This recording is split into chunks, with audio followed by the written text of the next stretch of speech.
Gue bilang ketiga bareng-bareng kita ngomong Hadi Kondusalam ya. Oke? Gimana salamnya? Hai Hadi Kondusalam. 1, 2, 3. Hadi Kondusalam. Hadi Kondusalam. Oke, baiklah teman-teman semuanya ya. Jadi kita kali ini bakal kedatangan salah satu orang yang terkenal di Istanbul karena beliau nih wow gitu. Oke. Sebenarnya kita perkenalan dulu lah. Nama, terus ya namanya siapa? Perkenalan dengan nama lengkap. Nama gue Muhammad Guru Budi Hartono, dipanggil biasa guru. Guru. Sekarang kuliah di IZU, ngambil jurusan Ilahiyat Islamic Studies. Izu. Iya. Oke, Islamic Studies. Semester berapa, Gur? 4 apa? Semester 4. Semester 4 apa? Efek ini bro, lockdown. Nah, kenapa sih dulu milih di Istanbul? Dulu milih di Turki malah. Dulu ya, Dulu. kuliah Turki. Dulu itu pertama kan gue ngambil di Pondok Alumni. Gede dikit lah suaranya. Iya. Terus, udah alumni. Iya, gue ngambil di Pondok Alumni. Terus habis itu sebenarnya bingung gitu mau lanjut kuliah di mana. Ternyata ya waktu itu lagi krisis identitas lah. Ya. Tiba-tiba ditelepon Payet. Tau Payet kan? Ya, Alan Payat, oke. Habis itu ditanya, Ru, lu mau lanjut kuliah di mana gitu? Gue bilang nggak tahu gitu, masih mikir-mikir. Ya udah ke Turki aja sama gue gitu. Lu tahu gimana caranya? Ya gampang, nanti kita cari info bareng-bareng. Ya udah, gue diajak. Besok ya udahlah. Itu 2000 berapa? 17. 2017, oke. Udah. Jadi waktu pas lulus dari Gontor. Iya, enggak pertengahan ngabdi. Oh, pertengahan ngabdi. Jadi lulusan di Gontor tahun 2017. Oke, itu kan awal ya. Ya. Nah, pertengahan ngabdi kan 17 akhir sampai awal 2018. Ya. Nah, selama itu tuh kita nyari-nyari info tuh sama Ikhlasul gitu kan. Pertamanya belum ngeh gitu, kalau dulu tuh emang pengen ke Turki juga. Gue baru ngehnya tuh pas ngeliat buku catatan dulu pas santri. Oh gitu. Lu tau gak sih biasanya ustadz tuh, ya kalian tuh kalau punya mimpi tulisin aja dulu gitu. Waktu anggota berarti ya? Iya, waktu anggota kelas 3 SMP lah, umuran segitu. Coba kalian tulis nama-nama negara yang pengen kalian kunjungi atau kalian pengen belajar di situ gitu. Di situ tuh gue nulis 4 atau 5 negara gitu. Dan ternyata pas dilihat lagi, Turki itu nomor pertama. Dan situ tuh kayak baru nyadar gitu. Oh ternyata benar juga nih yang dibilang ustadz gue gitu. Terus sekarang di Turki. Ya udah sih. Ya normalnya orang-orang kan kalau ditanya mau kenapa kuliah di Turki ya pasti jawabannya ya macam-macam gitu ya. Ya yang udah familiar ya peradabannya, Islamnya gitu. Itu juga itu salah satu alasan lu juga lah ya. Iya, salah satu juga. Tapi ya agak yang berbeda. Okay. Faktanya. Jadi sebelum lo ke Turki itu pernah tes gitu? Enggak ada tes. Enggak, maksud gua kayak SBMPTN, UMTKIN gitu. Enggak pernah ikut itu. Jadi emang bener-bener udah Turki udah pilihan plok gitu. Turki tuh kayak opsi pertama dan nggak ada opsi lain. Oke. Pertama dan terakhir ya? Nggak ada backup sama sekali. Serius, gue nggak ikut SBM segala macam, nggak ikut. Oke. Makanya dulu kan sempet daftar apply di univ-univ yang pakai berkas doang gitu. Even Yos pun gue nggak ikut yang di Indonesia. Yang ikut tuh dulu ya ada beberapa 3 orang teman apa. Gue nggak ikut waktu itu karena nggak enak kan izin terus ke Jakarta. Gue ngabdi di Riau gitu sama mudir pondoknya. Habis itu ya emang bener-bener nyari univ yang cuma ngumpulin berkas. Panik juga, nggak ada yang keterima di situ. Univ apa aja lo? Sakarya nggak keterima tuh? Enggak, padahal berkas doang. Habis itu IU, terus apa lagi ya lupa. Pokoknya yang swasta lah, Galisium segala macam lah. Soalnya di situ tuh dulu kita datang ke expo-nya yang di JCC. Di situ ada stand kuliah di Turki. Nah, kita datang ke situ nyari info, kan itu ada beberapa univ tuh. Termasuk Bandarma juga gua dapat stikernya tuh gitu. Dan gue daftar ke situ semua gak ada yang keterima. Akhirnya opsi terakhir itu yang kita bukan Izu malah. Kita ini Tomer dulu. Izu tuh gue daftar tapi nggak gue lanjutin karena ada berkas yang kurang gitu. Habis itu justru malah sebelum berangkat, pas besoknya berangkat, kemarin malamnya, kemarin paginya, besoknya berangkat pagi ini Oke. ini Berarti gua kemarin coba ya, sehari sebelum. ngelengkapin ini aplikasi yang di Izu akunnya gitu persyaratannya. Besoknya berangkat, malamnya keterima di Izu. Bagus. Jadi visanya tuh bukan visa pelajar gue kesini, pakai visa turis karena mau tomer gitu. Oh berarti yang bareng-bareng Tomer itu ya, yang Iya. sama apa itu ya? Iya. Terus sampai sekarang udah nggak ada itu ya? Nah, Aplikasinya udah batal, udah nggak ada apa-apa ini ya? ada. Oke. Jadi mulai di Izu. Terus enggak, kalau gue dulu kan kayak Ada effortnya ya. ada effort lah. Gue SBMPTN, namanya UMPTIN, habis itu susah karena emang nggak tahu ya, emang bukan jalannya aja. Nggak keterima, ke tim Tengka juga nggak keterima, akhirnya baru terima di itu. Gitu. Nah, ini baru kita ke core-nya sih. Pertanyaan, salah satu pertanyaan yang banyak ditanyain sama mahasiswa Istanbul yang lain. Terutama mahasiswa Istanbul nih. Umumnya tuh banyak mahasiswa lain. Kan sekarang kan megang berapa organisasi? Sekarang. Iya. Kalau dihitung itu ada 1, 2, 3, 4. 1, 2, 3, 4 apa aja sebutin? Madrasah Fatih Madrasah sebagai sebagai ya pembantu umum gitu. Romeli juga sama. Romeli, Ada KPM. KPM. Ada Pemuda Inspiratif. Muda Inspiratif, Ada juga volunteer sih di NPC. NPC. Iya. Yang paling Kayak aktif? kerelawanan gitu. Ini berurutan yang paling aktif nih. Madrasah Fatih sama Romeli. Madrasah Fatih Romeli, Terus KPM, KPM, Pemuda Inspiratif Inspiratif. sama NPC. udah inilah ya berurutan berarti ya. Iya. Gimana? Itu 5 loh. Maksudnya kan gini gitu ya. Nggak semua orang punya kapabilitas dan keunggulan untuk membagi waktu, manage waktu untuk itu gitu. Terus kalau lu secara pribadi itu gimana cara manage-nya? Soalnya kan gini ya, yang dilihat dari orang-orang Indonesia lah bilang bahwasanya enak banget sih kuliah di luar negeri gitu. Dia tinggal kuliah aja, bisa jalan-jalan. Sebenarnya nggak seperti itu realitanya gitu ya. Nggak jauh. Banyak tekanannya. Jauh, tekanan itu jauh, susah, sulit, besar. Nah, lu sendiri, lu megang 5 itu. Lu gimana caranya? Ya kalau gua sih sekarang sebenarnya masih berusaha juga gitu buat menyesuaikan waktu. Soalnya kan ada amanah belajar juga gitu, kuliah. Terus juga ada amanah yang emang target-target harian misalnya buat ngembangin kualitas diri sendiri, belum lagi di organisasi gitu. Sebenarnya kenapa gue banyak gabung di banyak organisasi, motivasi utamanya adalah ya karena itu tadi yang lu bilang, mahasiswa di luar tuh sebenarnya lebih banyak tekanannya gitu. Jadi gue tuh lebih kesadar misalnya dari tahun lalu sih, 3-2 tahun lagi lulus gitu kan.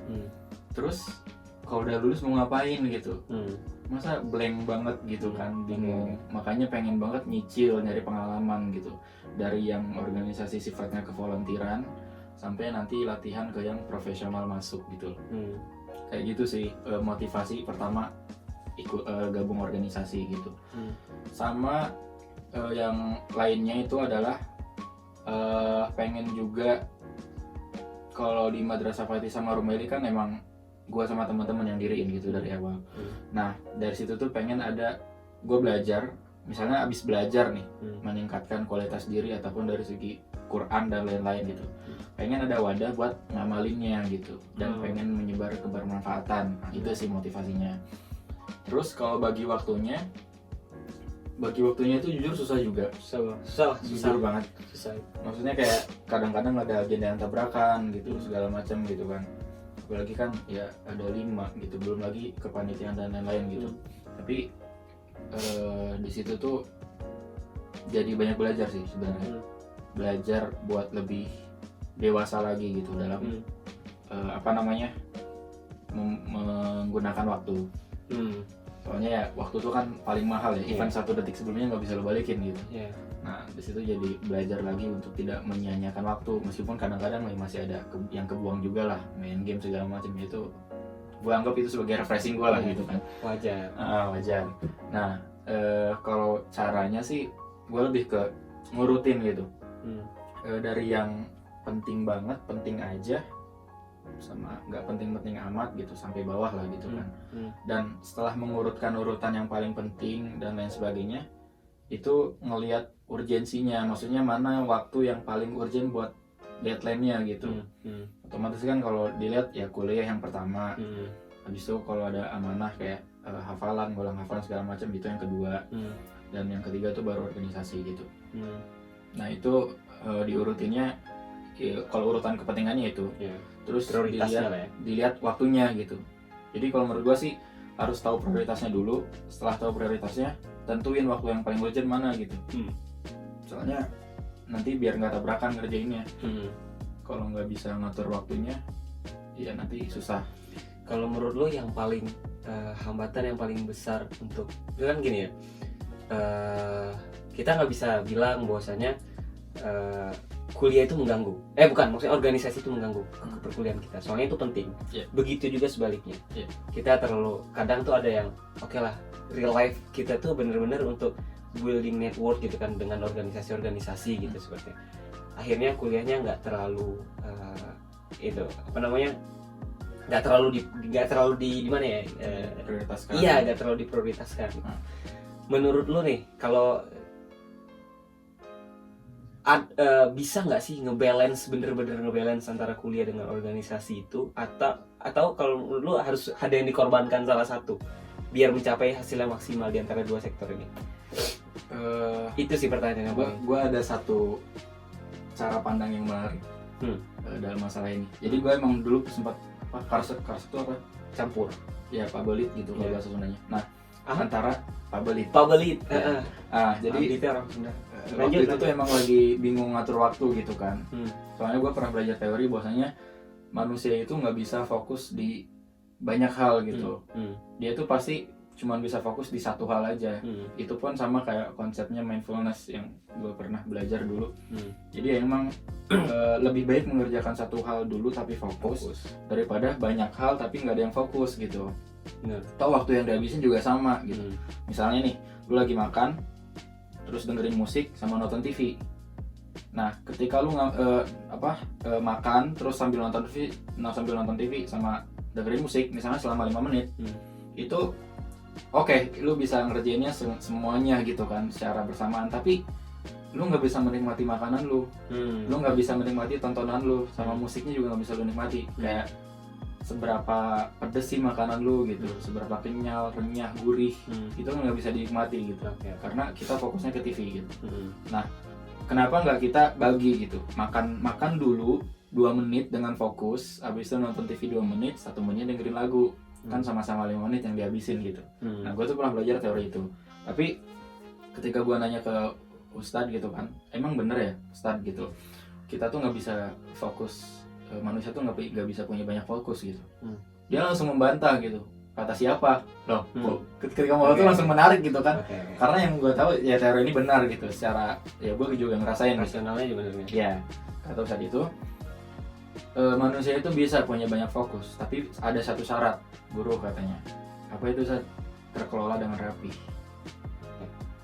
Jadi fokusnya bisa banyak asalkan dia bisa mengelola waktunya.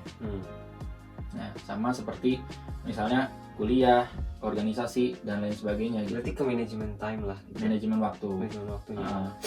Nah, kadang-kadang kita tuh ngerasa kita tuh disibukkan sama apa ya? Produktivitas yang semu gitu. Jadi kita tuh merasa sibuk tapi nggak produktif. Bukan nggak produktif, malah sebenarnya nggak ada yang kita kerjain seharian. Tapi kita tuh ngerasa di kepala kita tuh kayak, gue sibuk banget sih, banyak banget tugas. Lu pernah ngerasain gitu? Iya, benar banget, benar. Ya kan? Benar banget. Saya dalam satu hari, lu ngerasa banyak banget tugas, tapi ketika lu review malamnya, gue ngapain aja tadi? Iya, dulu banget sih. Gak ngapain gitu. Itu maksudnya kayak itu tuh semu gitu. Jadi ya beda gitu antara sibuk sama produktif gitu. Sibuk itu ya ketika lu nggak bisa manage waktu, keteteran segala macam gitu kan, dan keseharian nggak ada yang diselesaikan gitu. Itu sibuk yang nggak bener, produktivitas yang semu gitu. Tapi kalau sibuk lu bener, produktivitas lu bener, ya itu emang ada hal yang lu selesaikan di hari itu gitu. Dan salah satu cara untuk membantunya, kalau gue biasanya dalam satu hari, kalau nggak malamnya paginya, gue nulis tuh. Biasanya kan kalau karena sekarang di rumah terus, jadi kalau ada di laptop di depan meja, ada satu kertas di samping laptop gitu. Di samping kertas di samping laptop ini, di kertasnya gue tulis sehari ini mau ngapain aja. Meskipun nggak bisa ditulis dalam waktu seminggu, tapi at least harian gue tulis gitu. Jadi gue misalnya dari kuliah atau nggak dari target Quran terus sama organisasi nih, sesuai sama prioritas yang tadi gue ini untuk urutin. Bisa gue tulis kuliah nih ada apa aja ya, ada tugas apa aja yang bisa gue lakukan hari ini. Tulis di organisasi ada apa ya. Gak usah muluk-muluk sih, maksudnya setiap komponen itu, setiap unsur itu satu aja targetnya gitu. Dan itu yang ada yang dikerjain. Dan itu tuh yang benar-benar urgent banget. Misalnya ada tugas makalah deadline-nya hari ini, otomatis harus masuk prioritas banget kan, dan harus yang pertama kali diselesaikan gitu. Nah dari situ tuh nanti bisa keluar gitu, nggak mesti semuanya selesai juga nggak apa-apa. Maksudnya ada 1-2 yang selesai itu menandakan bahwasanya kita udah melakukan sesuatu di hari itu gitu, ada hasilnya. Ada hasilnya. Nggak cuma semu di pikiran doang ya. Itu nggak cuma karesek di pikiran doang gitu. Kadang-kadang tuh kita tuh kayak gitu, maksudnya ya mungkin itu yang bisa dibilang sama sok sibuk gitu ya. Jadi kita otak doang yang sibuk, tapi padahal kesehariannya nggak ngapa-ngapain, nggak ada hasilnya. Nah kalau gue sendiri dulu pernah dinasihatin suruh buat list kayak gitu tiap pagi, dan ketika gue ngelakuin itu tuh kayak ternyata bener gitu. Jadi kita merasa oh gue udah ngelakuin ini loh gitu, berarti nggak ada salahnya dong break gitu. Terus juga gue pernah nginiin podcast, denger podcast. Ada podcast juga ya? Iya, nggak dengerin. Oh dengerin. Tapi ada podcast juga? Iya, kalau podcast ada juga. Podcast ada juga. Nama podcastnya apa? Mari Berbincang. Mari Berbincang. Oke. Nah kalau gue kan ya emang sering enak denger podcast sih. Maksudnya orang ngomong segala macam, gue juga orang suka ngomong gitu. Dan kenapa milih podcast? Karena ya kalau video ribet ngeditnya itu sih. Kalau podcast gampang. Nah waktu itu pernah denger podcast. Sebenarnya kita tuh nggak apa-apa gitu untuk rebahan gitu, untuk melakukan rebahan, tapi harus ada deadline-nya gitu. Rebahan deadline bahasanya. Jadi dibatasi. Iya. Dibatasi. Misalnya kita udah melakukan sesuatu, kita capek. Udahlah gue rebahan dulu, misalnya nonton TV, dengerin musik gitu. 30 menit misalnya. 1 jam lah paling lama gitu kan, dalam 24 jam gitu. Gak masalah itu sebenarnya, soalnya kan asalkan dengan syarat ya kita udah benar-benar melakukan sesuatu di satu hari itu gitu. Itu sih. Jadi satu hari itu bukan cuma kita merasa melakukan sesuatu padahal nggak ada. Iya kan? Soalnya kan yang di pikiran tuh duh gue capek nih gitu. Soalnya gue ngerasain juga gitu loh, kayak gue hari ini sibuk banget deh, padahal yang dilakukan tuh tidak seperti apa yang gue pikirkan gitu. Gitu. Itu berarti ya produktivitas yang semu. Gue ada satu pertanyaan lagi, dan itu kayak gini ya. Kalau dalam gue pribadi itu semuanya pengen gue pikirin. Semuanya pengen gue pikirin. Contoh, even ketika kuliah, jadi akhirnya tuh menghasilkan suatu hal yang agak rumit sendiri gitu. Oke, kita misalkan gue punya ide, gue punya masukan untuk bikin program ini, tapi itu gue pikirin ketika gue lagi kuliah. Jadi ada jam kuliah, gue lagi fokus kuliah, tiba-tiba kepikiran hal itu gitu. Nah akhirnya kuliahnya nggak terlalu fokus nih. Akhirnya gue tulis itu kan ide program ini, tapi nggak fokus di kuliah gitu, padahal itu waktunya untuk kuliah gitu. Nah gue nulis ide dan program itu gue tulis, habis itu udah selesai, gue balik ke kuliah, ketinggalan dong pelajaran dan lain sebagainya gitu. Nah lu gimana sih cara ngatasi biar, jadi gini deh, gimana sih lu ngatasi gimana lu cara ngatasi waktu, pembagian waktu untuk nggak memikirkan hal demikian, tetap fokus ke satu dulu, kayak tadi, kayak yang lu bilang, kayak manajemen time-nya yang dengan baik. Soalnya kita nggak bisa ngelak gitu kan, tiba-tiba lagi kuliah kepikiran hal ini. Kalau misalkan nggak ditulis kita takut lupa. Kalau nggak diomongin kita takut lupa gitu. Itu gimana? Itu sebenarnya masih tantangan juga buat diri gue ya. Maksudnya lu juga merasakan hal demikian ya? Merasakan, dan sampai sekarang mungkin bahkan nggak bisa terus-menerus fokus di satu hal gitu. Ya artinya masih dilatih terus gitu kan. Dan ada yang pernah bilang ke gue kayak gini, lu tuh jangan pernah coba-coba mikirin satu masalah kalau ketika itu lu nggak ada niat buat menyelesaikannya. Gitu. Jadi yang bisa gue tangkep dari perkataan ini adalah jangan coba-coba mikirin sesuatu apapun itu, ide buat organisasi gitu, tapi nggak pada waktunya, dimana ketika hari itu, waktu itu, detik itu kita lagi nggak niat untuk memfollow up atau memikirkan ide itu secara detail gitu. Nah, itu sih. Dan dari sini tuh kita bisa tahu gitu. Maksudnya kita bisa membuang hal-hal yang sifatnya tuh bisa mengganggu kita gitu. Kita kan kadang-kadang ya udah tau lah ini gitu, misalnya bisa ganggu banget, ya itu kita singkirin gitu. Tapi gue juga kadang-kadang tuh kayak lagi kelas gitu ya, tiba-tiba ada yang nelpon gitu kan, ngomongin organisasi gitu segala macam. Dulu juga apa ya, gue pernah nyoba gitu ketika UTS tahun lalu apa UAS gitu, break IG gitu misalnya. Dan itu tuh kerasa bener-bener dampaknya itu positif gitu. Positif banget, itu baru IG doang. Gue gak kepikiran kalau gak megang HP gitu selama seminggu misalnya. Tapi hal itu tuh kayak mustahil banget, gak bisa gitu kalau sampai gak megang HP gitu kan. Soalnya WA-nya itu penting gitu. Nah tapi kalau misalnya biar fokus kuliah sih, gue lagi ngelatih buat misalnya mencari satu tempat yang mendukung. Yang pertama tuh nyari tempat yang emang mendukung, apalagi kan dia belajar di rumah sekarang ya agak susah lah gitu, kecuali ya kalau emang kita punya ruangan yang mendukung gitu buat belajar. Nah, nyari tempat yang mendukung, terus menghilangkan segala distraksi gitu yang ada di lingkungan kita, biar bisa fokus. Gitu sih. Distraksi itu susah banget. Nah, makanya soalnya gini loh, kenapa coba yang balik lagi ke yang pertama ya, kenapa kita kadang-kadang ngerasa capek padahal seharian gak ngapa-ngapain gitu. Kita cuman mikir kalau kita sibuk gitu. Soalnya berpikir itu ngabisin tenaga juga. Dan kita tuh menghabiskan tenaga kita dengan berpikir aja, overthinking. Kita ngerasa, aduh kuliah ini banyak tugas gitu. Akhirnya kita tuh ngeluh. Ngeluh itu kan mengeluarkan aura negatif pada diri kita. Dan itu menyebabkan capek, habis energi kita buat itu. Makanya kita kadang-kadang ngerasa capek padahal nggak ngapa-ngapain. Sebenarnya ngapa-ngapain, tapi yang ngapa-ngapain itu otak kita, pikiran kita overthinking. Udah gitu dengan overthinking, aura-aura negatif masuk ke diri kita. Hasilnya itu kita ngeluh terus. Dengan ngeluh ya kita jadi nggak percaya diri. Dengan nggak percaya diri ya kita jadi kurang maksimal. Dan itu tuh memberi sugesti yang nggak baik itu. Dampaknya hidup kita nggak bahagia. Kenapa gitu? Ya karena kita jadi orangnya yang pesimis gitu, nggak optimis, nggak positif gitu. Kalau kita positif, hidup kita pasti bahagia. Maksudnya kita tuh kadang-kadang sering mengutuk diri kita gitu atas hal-hal yang emang sebenarnya manusiawi gitu. Emosi itu atas emosi yang ada pada diri kita yang sebenarnya itu manusiawi. Misalnya kita nilai kita jelek di kampus gitu akibat kurang belajar, ya itu manusiawi.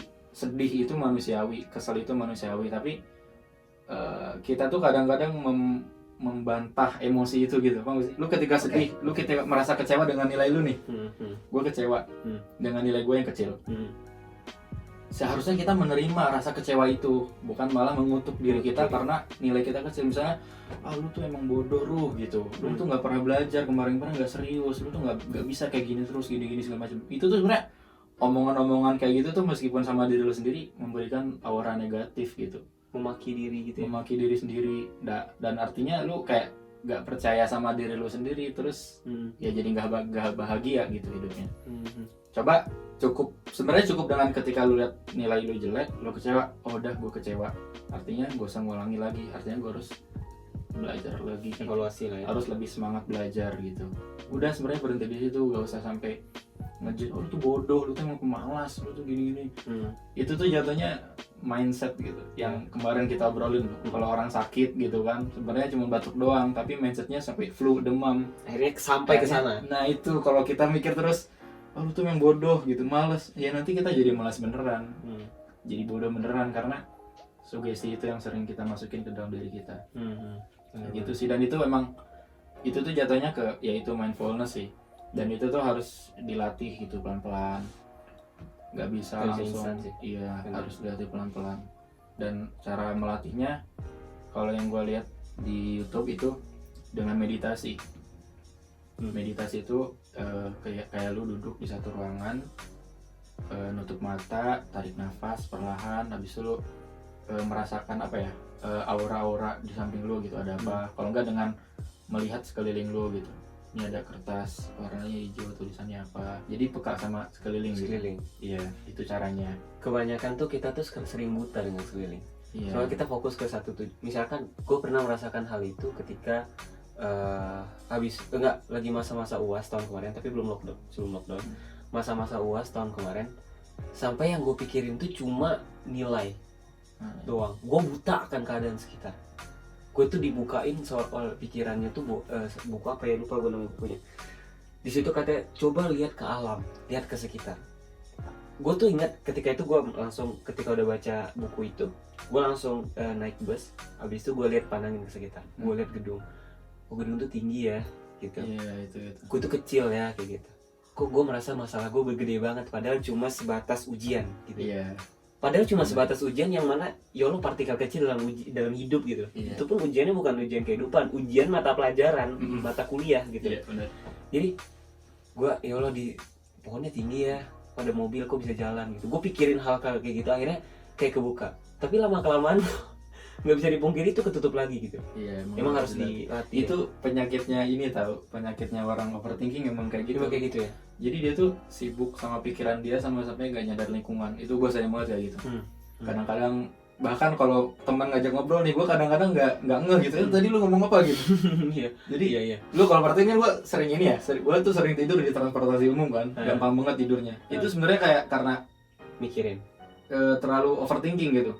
Ketika duduk di transportasi umum, pikiran gue tuh kemana-mana gitu, gue ngeliat sekeliling. Akhirnya karena terlalu sibuk dengan khayalan gue, dengan overthinkingan gue jadi tidur gitu. Sebenarnya kayak gitu. Iya. Padahal kalau kita lebih coba latihan buat mindfulness, gue pernah nyoba ini gitu ya. kita tuh jadi bahkan ngantuk aja nggak bakal gitu. Jadi lebih peka sama sekitar, ngelihat oh ini ngapain, lo ini ngapain gitu. Sama ada juga satu konsep menarik gitu, ketika untuk memberikan aura negatif pada diri sendiri. Ini siapa yang pernah ngomongin ya? Aduh, gue lupa. Gue pernah lihat dan pernah baca juga.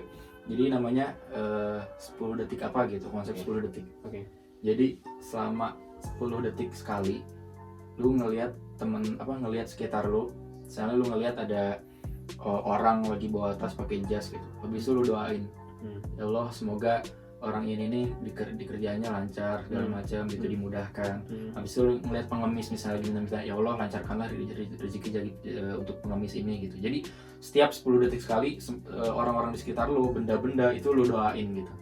Dan itu salah satu cara membangun hal-hal positif di diri lu gitu. Kayak gitu. Itu menarik sih menurut gua. Bagi orang yang sering overthinking kayak gua gitu. Pas banget sih, gue yakin banget itu teman-teman bakal semuanya overthinking itu penyakit semua manusia di umur 20-an ke atas. Iya, benar. Kita wonder ke apa yang bakal kita jadi ke depannya gitu kan. Apalagi ya orang-orang rumah misalnya ekspektasinya terlalu besar ke kita, padahal kitanya di sini usaha gitu. Wah, susah sih, berat banget. Kita tuh kayak menanggung beban gitu sih. Iya. Tapi bisa lah, insya Allah gitu kan. Iya. Gitu. Gila, isinya daging semua nih kalau ngobrol sama direktur Romelia Eduni, isinya daging semua. Enggak semua yang ngomong itu enggak ada yang berdasarkan riset yang teori. Maksudnya pengalaman semua. Iya, gitu. Justru dari pengalaman itu 100% gitu loh. Enggak 100% sih, mayoritas pernah dialami lah. Pernah dialami gitu sama teman-teman, sama semuanya lah, semua orang gitu kan. Gitu. Wah, gila sih. Udah nggak terasa sih, Ruh. Kayaknya udah lebih dari 10 menit lebih. Udah lama banget nih kita ngobrol gitu kan. Ini mungkin kita bakal mungkin nanti kita bakal bikin Q&A lagi lah ya. Soalnya kan ini kan tentang mengatur produktivitas hidup gitu, mahasiswa Istanbul. Nggak bisa habis sih. Nggak bakal habis gitu. Tapi kan setidaknya kita belajar bareng. Sambil belajar bareng gitu. Gue juga baru ada beberapa poin yang gue ambil dari yang lu omongin, kayak itu yang bermanfaat tadi tuh, kayak ya bikinlah setidaknya satu list sehari gitu. Ngerjain apapun. Jadi nggak semuanya tuh ada di pikiran. Benar. Kita pikirin doang, nanti kita bakal ini. Tapi kan lupa pikiran mah. Sayang energi kita tahu kalau kayak gitu. Itu. Ini kalau ditulis kan pikirannya plong, tapi ada tulisan, oh gue ngerjain ini, gue ngerjain ini. Nah, itu itu lebih terkontrol. Terus juga 10 detik. Apa tadi? Iya, konsep 10 detik itu. Gue lupa namanya apa. Gue pernah kayak lu udah tunjukin dah. Video Ustaz nggak sih? Video motivator gitu nggak sih? Iya, motivator gitu. Oh. Itu tuh pernah gue coba loh sehari. Maksudnya kayak lihat ini doain tapi ternyata enak gitu. Enak ya. Soalnya kan ketika kita mendoakan orang lain, ya malaikat berdoa juga wa anta misluhu gitu. Jadi secara tidak langsung kita doain dari kita juga. Kayak gitu sih. Daripada kita mikirin diri sendiri terus ya. Iya. Ya kan? Kita mikirin orang lain lah gitu. Oh ini enak gitu. Mantap. Mungkin di akhir sesi lah ya. Terima kasih sebelumnya ke gila sih nggak ngerti lagi kalau sama CEO nih CEO Gak ada CEO apaan CEO. nggak kerasa gitu loh, maksud gua kayak kenapa tadi gua bilang kayak anak-anak rumah tuh gampang bagi untuk waktu nge-podcastnya karena udah punya background masing-masing sekarang. Iya sih. Ya kan udah ketara gitu. Apa namanya? Gue ngajak lu ngobrol, udah ada topiknya tuh kayak gini. Soalnya lu udah bergerak di situ. Gue ngajakin Kasul, terus Delian, semua lainnya gitu. Dulu kita kesini kosongan semua. Kosongan semua. Ya, udah lama banget kita kesini. Sampai dulu tahun pertama tuh kita sering jalan gitu. Sekarang tuh udah susah banget, gak bakal jalan-jalan lagi. Punya susah. fokusnya masing-masing. Iya itu. Punya prioritas lain. Iya, mohon maaf. Iya. Untuk terakhir kita ngomong lagi sekali lagi Hadi Konusalam, habis itu kita Gurus Yurus ya. Hadi Konusalam, Gurus Yurus. 1, 2, 3. Hadi Konusalam, Gurus Yurus. Heidi Konusalam.